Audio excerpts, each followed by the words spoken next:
Welcome to Chronicle Decode AI Radio, and today we are going to discuss the Hindu newspaper of 13th May 2026. हाँ, और आज का ये deep dive सच में काफी माइंड ब्लोइंग होने वाला है। बिल्कुल। और डिस्कशन शुरू करने से पहले एक जरूरी बात बता दूं कि you can access today's discussion notes from description box and comment if you have any doubts. Exactly.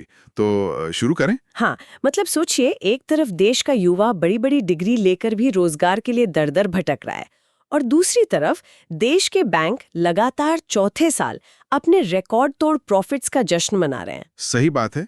ये डिस्कनेक्ट काफी अजीब है ना? मतलब एक तरफ थाली में रखा खाना महंगा होता जा रहा है, पर उस खाने तक पहुंचने का सफर सस्ता हो गया है। ऐसा लग रहा है जैसे हमारी इकोनॉमी और हमारा समाज दो बिल्कुल अलग अलग दिशाओं में जा रहे हैं। बिल्कुल। और देखिए, आज के इस डीप डाइव में हमारे सोर्सेज एक ऐसी दुनिया का चित्र पेश कर रहे हैं जहां हर लेवल पर सिस्टम्स अपनी लिमिट तक टेस्ट हो रहे हैं। राइट। चाहे वो हमारा एजुकेशन सिस्टम हो, ग्लोबल जियोपॉलिटिक्स हो, या फिर हमारा एनवायरनमेंट। राइट। मिशन बस एक है कि इन अलग अलग लगने वाली खबरों के बीच के हिडन कनेक्शंस को डिकोड करना है। हाँ। और इस पूरे चक्रव्यूह को समझने के लिए ना हमें इन सभी घटनाओं को एक कॉज एंड इफेक्ट के लूप में देखना होगा। अच्छा, cause and effect loop? Local policies का असर आगे चलकर ग्लोबल ट्रेड पर कैसे पड़ता है, और वहां के ग्लोबल कॉन्फ्लिक्ट्स घूम फिरकर हमारी डेली लाइफ और इकोनॉमी को कैसे हिला देते हैं, ये देखना बहुत जरूरी है। जब भी किसी सिस्टम की फाउंडेशन हिलती है तो उसका डोमिनो इफेक्ट दूर तक जाता है। ये हुई ना बात। तो इस फाउंडेशन की ही सबसे पहले बात करते हैं जिस पर इस देश के यूथ का फ्यूचर टिका है, एजुकेशन और उसके बाद आने वाला जॉब मार्केट। अगर फाउंडेशन ही हिले तो आगे का स्ट्रक्चर स्टेबल कैसे रह सकता है? सही कहा। और फाउंडेशन के हिलने की सबसे बड़ी खबर आज नेशनल टेस्टिंग एजेंसी यानी एनटीए की तरफ से आई है। वही नीट यूजी 2026 एग्जाम की कैंसिलेशन वाली बात, राइट? एग्जैक्टली। 3 मई को जो एग्जाम हुआ था, जिसमें लगभग 22 लाख स्टूडेंट्स बैठे थे, उसे अचानक कैंसिल कर दिया गया है। और इसकी वजह है पेपर लीक के clear evidences. My God, 22 lakh students! उनका क्या हाल हो रहा होगा? मैंने पढ़ा था कि राजस्थान के सीकर में एक विसल ब्लोअर का मैसेज आया था। वाह, वहीं से शुरुआत हुई। और मैसेजिंग एप्स पर तेजी से सर्कुलेट होते हैंड रिटन नोट्स, मतलब इसने पूरे एग्जामिनेशन सिस्टम की पोल खोल कर रख दी है। तो अब आगे क्या? एनटीए ने कुछ रिस्पॉन्स दिया इस पर? एनटीए के डायरेक्टर जनरल अभिषेक सिंह ने आगे आकर ये क्लियर करने की कोशिश की है कि अब रीटेस्ट बिना किसी देरी के होगा।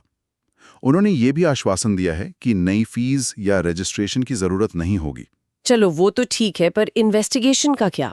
इन्वेस्टिगेशन अब डायरेक्टली सीबीआई के हाथ में दे दी गई है। उन्होंने नए public examination prevention of unfair means act 2024 के तहत केस दर्ज किया है। महाराष्ट्र पुलिस ने नासिक से एक सस्पेक्ट को अरेस्ट भी किया है।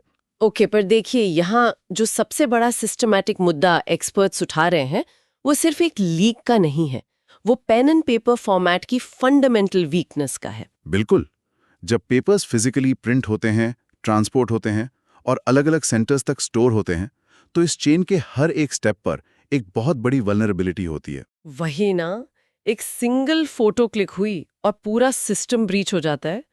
ये तो वही बात हुई कि एक लीकी बकेट में पानी भरने की कोशिश की जा रही है और हम छेद बंद करने के बजाय पानी डालने की स्पीड बढ़ा रहे हैं। सही एनालॉजी है। तो एक्सपर्ट्स लगातार कह रहे हैं कि पेन एंड पेपर फॉर्मेट में वीकनेस है और हमें प्योरली डिजिटल फॉर्मेट की तरफ बढ़ना चाहिए। पर मैं ये सोच रही थी कि क्या प्योरली डिजिटल होने से ये पेपर माफिया सच में रुक जाएगा? ये काफी वैलिड सवाल है। क्या वो लोग सिर्फ पेपर की जगह नए टेक लूप होल्स ढूंढ लेंगे, जैसे सर्वर हैकिंग या स्क्रीन शेयरिंग सॉफ्टवेयर्स?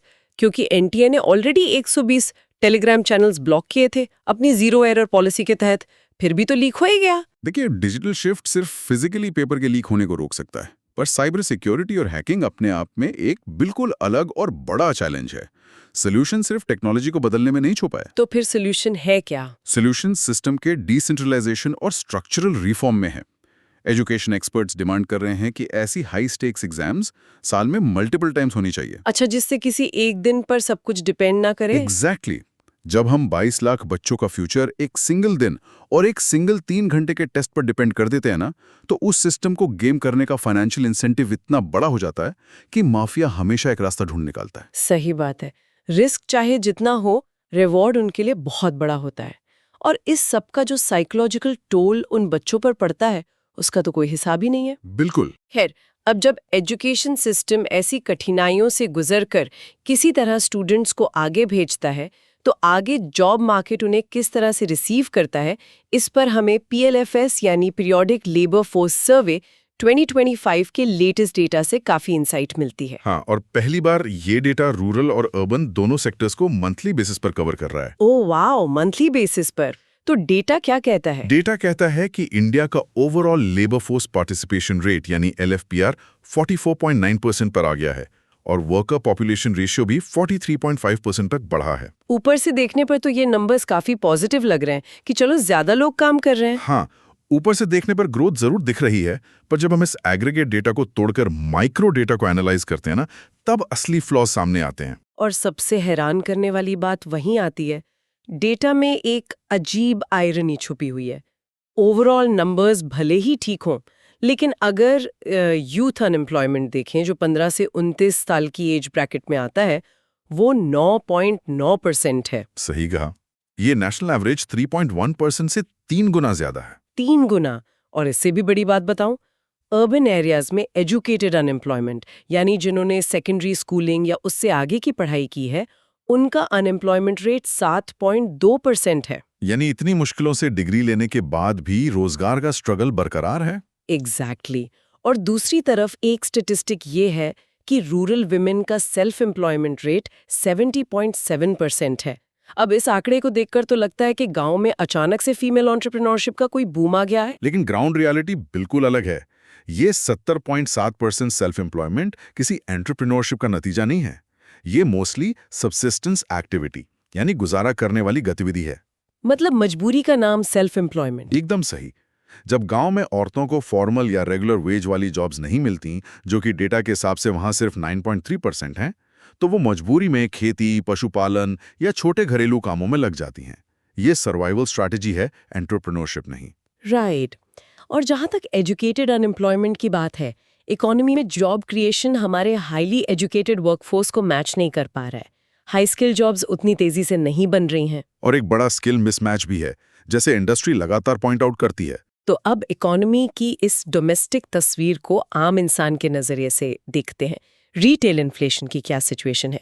सोर्सेस के हिसाब से अप्रैल 2026 में रिटेल इन्फ्लेशन 13 मंथ हाई पर पहुंच गया है, 3.5% पर। हाँ, और आम आदमी को सबसे ज्यादा चोट फूड इन्फ्लेशन से लगती है, जो कि 4.2% पर बनी हुई है। लेकिन यहाँ एक माइंड बॉगलिंग कॉन्ट्रडिक्शन दिखता है। पैसेंजर ट्रांसपोर्ट इन्फ्लेशन नेगेटिव में चला गया है, -0.01% पर। हाँ, ये एक क्लासिक पैराडॉक्स है। I mean, ये तो बड़ा अजीब हिसाब है। थाली का खाना महंगा हो रहा है, पर उस खाने तक पहुंचने का सफर सस्ता हो गया है। इकोनॉमी में ये दोनों चीजें एक साथ कैसे हो सकती हैं? देखिए, फूड इन्फ्लेशन बढ़ने का डायरेक्ट कॉज वेदर और सप्लाई शॉक्स हैं। एल नीनो की वजह से खेती पर काफी असर पड़ा है और ग्लोबल जियोपॉलिटिक्स ने फर्टिलाइजर्स और सप्लाई चेन्स को डिस्टर्ब किया है। खाने की डिमांड इनइलास्टिक होती है, लोग खाना खाना तो बंद नहीं कर सकते। बिल्कुल, तो जैसे ही सप्लाई गिरती है, प्राइस डायरेक्टली बढ़ जाता है। दूसरी तरफ पैसेंजर ट्रांसपोर्ट सर्विसेज नेगेटिव में इसलिए जा रही हैं क्योंकि वहां कंपटीशन बहुत बढ़ गया है। अच्छा, तो कंज्यूमर डिमांड मेंटेन करने के लिए टिकट प्राइसेस गिराने पड़े हैं। एग्जैक्टली। अब इस सब के बिल्कुल विपरीत हमें कॉरपोरेट और बैंकिंग सेक्टर का एक अलग ही सुनहरा चित्र दिखता है।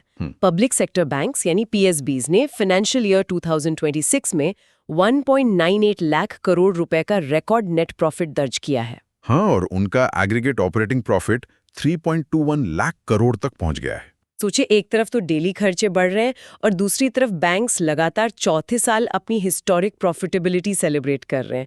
ये डिस्कनेक्ट क्यों है? ये डिस्कनेक्ट समझने के लिए ना बैंकिंग साइकिल को समझना होगा। इनकी प्रॉफिटेबिलिटी का मुख्य कारण इनकी इम्प्रूव्ड एसेट क्वालिटी और हेल्दी क्रेडिट एक्सपेंशन है। पिछली एक दशक में जो NPS थे, यानी जो लोन्स डूब गए थे, उन्हें बैंक्स ने अब पूरी तरह से क्लीन अप कर लिया है। ओह, तो अब उनकी बैलेंस शीट्स क्लीन है। हाँ, और डिपॉजिट्स भी 10.6% बढ़े हैं। इकोनॉमी की मैक्रो स्टेबिलिटी के लिए एक स्ट्रॉन्ग बैंकिंग सेक्टर बहुत जरूरी है। मैकेनिज्म ये है कि जब बैंक्स प्रॉफिट में होते हैं, उनका कैपिटल बेस स्ट्रांग होता है, जिससे वो बिजनेसेस को ज्यादा लोन दे सकते हैं। इन थियोरी इससे नई फैक्ट्रीज लगती हैं, एक्सपेंशन होता है और रोजगार पैदा होता है। राइट।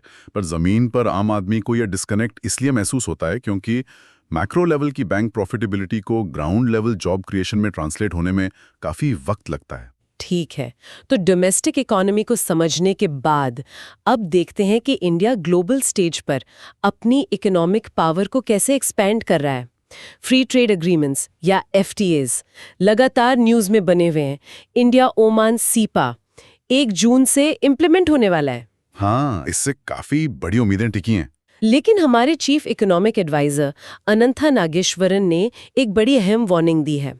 उन्होंने डायरेक्टली पॉइंट आउट किया है कि साइंड फ्रेमवर्क्स और एक्चुअल रेगुलेटरी इम्प्लीमेंटेशन में एक बहुत बड़ा गैप है। उनका एनालिसिस ट्रेड की बिल्कुल नंगी सच्चाई को सामने रखता है। एक FTA साइन करना डिप्लोमेसी का पहला स्टेप जरूर है, लेकिन असली फाइट उसके बाद शुरू होती है। तो CEA का ये कहना कि प्रोसीजरल बैरियर्स अभी भी सब्सटैंशियल हैं, इसका तो मतलब वही हुआ ना कि दुकान का दरवाजा तो खोल दिया है और 0 इम्पोर्ट ड्यूटी का बोर्ड लगा दिया है, लेकिन अंदर आने के रास्ते में इतने स्पीड ब्रेकर्स लगा दिए हैं कि कोई ग्राहक पहुंच ही ना पाए। बिल्कुल सही एग्जाम्पल दिया आपने। तो क्या हम सिर्फ पेपर पर FTA साइन कर रहे हैं? बिजनेसेस को जमीन पर इसका रियल फायदा दिलाने के लिए क्या मिसिंग है? यहाँ असल में बात नॉन टैरिफ बैरियर्स की हो रही है। ये ऐसी रुकावटें हैं जो टैक्स नहीं है पर नियम कानून के रूप में आड़े आती हैं। अगर एक देश का कस्टम क्लियरेंस प्रोसीजर इतना कॉम्प्लेक्स है या उनके रेगुलेटरी स्टैंडर्ड्स इतने स्ट्रिक्ट हैं कि हमारा एक्सपोर्टर वहां अपना माल भेज ही नहीं पा रहा, तो उस पेपर पर लिखी हुई 0 इम्पोर्ट ड्यूटी का कोई मतलब नहीं रह जाता। अच्छा, तो प्रोसीजरल ईज पर फोकस करना जरूरी है। एग्जैक्टली। CAA बेसिकली यही समझा रहे हैं कि पेपर अग्रीमेंट्स को ग्राउंड लेवल ईज के साथ अलाइन करना अब सबसे बड़ी प्रायोरिटी होनी चाहिए। अगर सिविल ट्रेड में इतने बैरियर्स हैं, तो डिफेंस ट्रेड में कैसा मोमेंटम दिख रहा है? Defence minister Rajnath Singh Vietnam और साउथ कोरिया के विजिट पर निकल रहे हैं और सोर्सेज कंफर्म कर रहे हैं कि वियतनाम के साथ लगभग 5,800 करोड़ रुपए का BrahMos cruise missile export deal advance stages में है। ये इंडिया के डिफेंस पॉस्चर में एक बहुत बड़ा ड्रास्टिकली चेंज ला रहा है। कई दशकों तक इंडिया सिर्फ एक मेजर डिफेंस इंपोर्टर था, अब एक स्ट्रैटेजिक शिफ्ट आया है। ब्रह्मोस मिसाइल्स को वियतनाम एक्सपोर्ट करना ये इंडो पैसिफिक रीजन में एक जियोपॉलिटिकल बैलेंस क्रिएट करने का एफर्ट लग रहा है। हाँ, और साउथ कोरिया के साथ काइंड एक्स इनिशिएटिव लॉन्च किया जाएगा जो दोनों देशों के डिफेंस बिजनेसेस और स्टार्टअप्स को आपस में कनेक्ट करेगा। फ्यूचर वॉरफेयर सिर्फ टैंक और आर्टिलरी पर डिपेंड नहीं करेगा, बल्कि AI और ड्रोन्स पर करेगा। इंडिया अब उन ग्लोबल टेक सप्लाई चेन्स का डायरेक्ट हिस्सा बनना चाहता है। और इस डिफेंस एक्सपेंशन की सबसे बड़ी वजह शायद ये है कि ग्लोबल इंस्टेबिलिटी बहुत तेजी से बढ़ रही है। वेस्ट एशिया कॉन्फ्लिक्ट अब एक नए और खतरनाक लेवल पर एस्केलेट हो रहा है। ईरान की तरफ से धमकी आई है कि अगर उस पर दोबारा अटैक हुआ तो वो यूरेनियम को 90% प्यूरिटी तक एनरिच कर लेंगे, जो कि सीधा वेपन्स ग्रेड होता है। Oh my God. और दूसरी तरफ कुवैत ने ईरान पर अपने बूबियन आइलैंड पर अटैक करने का डायरेक्ट एक्यूजेशन लगाया है। इस वॉर की आग हमारे बॉर्डर से दूर होते हुए भी हमारी इकोनॉमी को कैसे झुलास रही है। इस बार का domino effect global supply chains पर बहुत तेजी से पड़ता है। अगर हम श्रीलंका को देखें तो उनकी इकोनॉमिक रिकवरी लगभग पूरी तरह से उनके सिटीजन्स द्वारा भेजे गए $8 बिलियन के वर्कर रेमिटेंसेस पर डिपेंड करती है। वहां वॉर का बढ़ना मतलब श्रीलंका के घरों में आने वाला पैसा सीधा रुक जाना। और इंडिया के अंदर ऑयल मार्केटिंग कंपनीज यानी OMCs को भी तो हैवी लॉसेस हो रहे हैं ना? बिल्कुल। इंटरनेशनल मार्केट में क्रूड ऑयल के प्राइसेस बढ़ रहे हैं, पर डोमेस्टिक इन्फ्लेशन को कंट्रोल में रखने के लिए पेट्रोल डीजल के प्राइसेस को फ्रोजन रखा गया है, जिसका सारा बर्डन इन कंपनीज पर पड़ रहा है। और इस सब का इम्पैक्ट डिप्लोमेसी पर भी पड़ रहा है।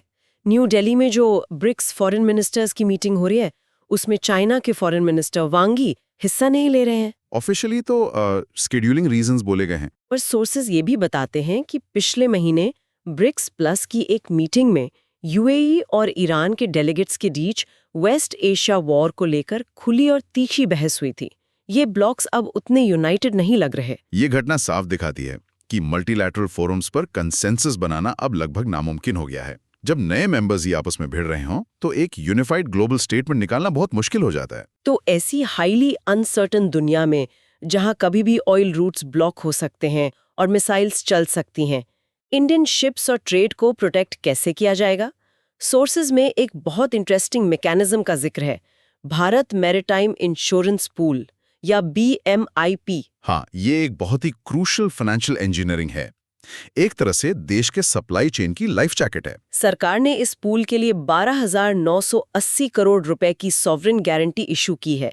ये काम कैसे करता है? देखिए, जब किसी ओशन रीजन में वॉर डिक्लेयर होती है तो इंटरनेशनल इंश्योरेंस कंपनीज वहां से गुजरने वाली शिप्स को कवर देना बंद कर देती हैं या उनका प्रीमियम इतना बढ़ा देती हैं कि ट्रेड प्रॉफिट में नहीं रहता। BMIP एसेंशियली एक आखिरी सेफ्टी नेट है।